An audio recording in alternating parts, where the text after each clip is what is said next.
Hi, my name is Mary DeLaat, and I'm reading this book for Next Door because I work for the Milwaukee Brewers, and I'm also on the board of executive directors for the Executive Women International of Milwaukee chapter, which are both great partners of Next Door. So today I wanted to read to you a book that I love reading to my 10-month-old niece. It's called Giraffes Can't Dance by Giles Andreae and Guy-Parker Rees.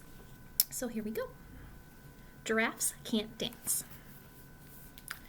Gerald was a tall giraffe whose neck was long and slim, but his knees were awfully crooked and his legs were rather thin.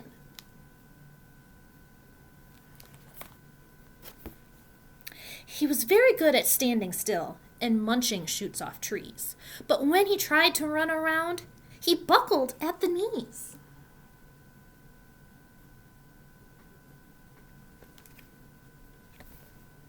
Now, every year in Africa, they hold the jungle dance, where every single animal turns up to skip and prance. And this year, when the day arrived, poor Gerald felt so sad, because when it came to dancing, he was really very bad.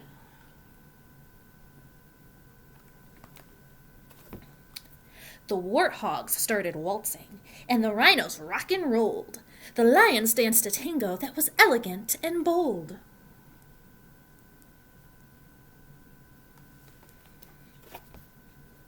The chimps all did a cha-cha-cha with a very Latin feel, and 8 baboons then teamed up for a splendid Scottish reel.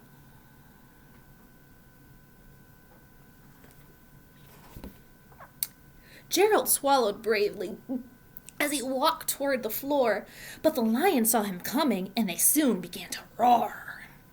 "Hey, look at clumsy Gerald," the animals all sneered. "Giraffes can't dance, you silly fool. Oh, Gerald, you're so weird."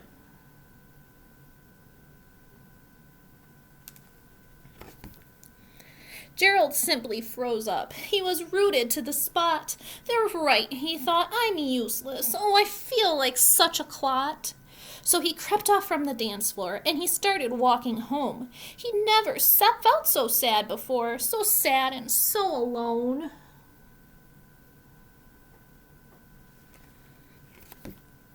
Then he found a little clearing, and he looked up at the sky. "The moon can be so beautiful," he whispered with a sigh. "Excuse me," coughed a cricket, who'd seen Gerald earlier on, "but sometimes when you're different, you just need a different song."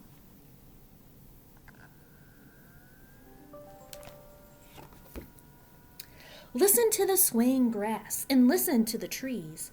To me, the sweetest music is those branches in the breeze. So imagine that the lovely moon is playing just for you. Everything makes music if you really want it to.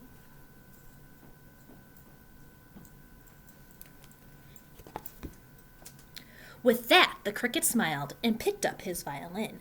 Then Gerald felt his body do the most amazing thing. His hooves had started shuffling, making circles on the ground. His neck was gently swaying, and his tail was swishing around.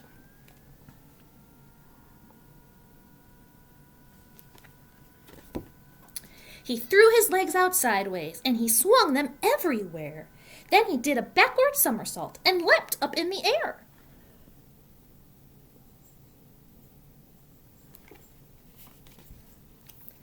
Gerald felt so wonderful. His mouth was open wide. "I'm dancing! Yes, I'm dancing! I am dancing!" Gerald cried.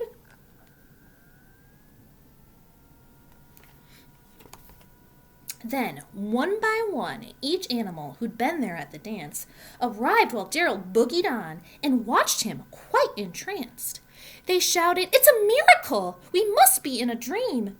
Gerald's the best dancer that we've ever seen!"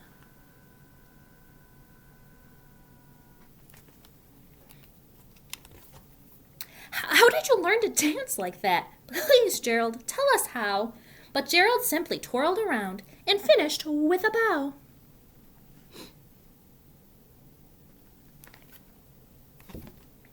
Then he raised his head and looked up at the moon and stars above.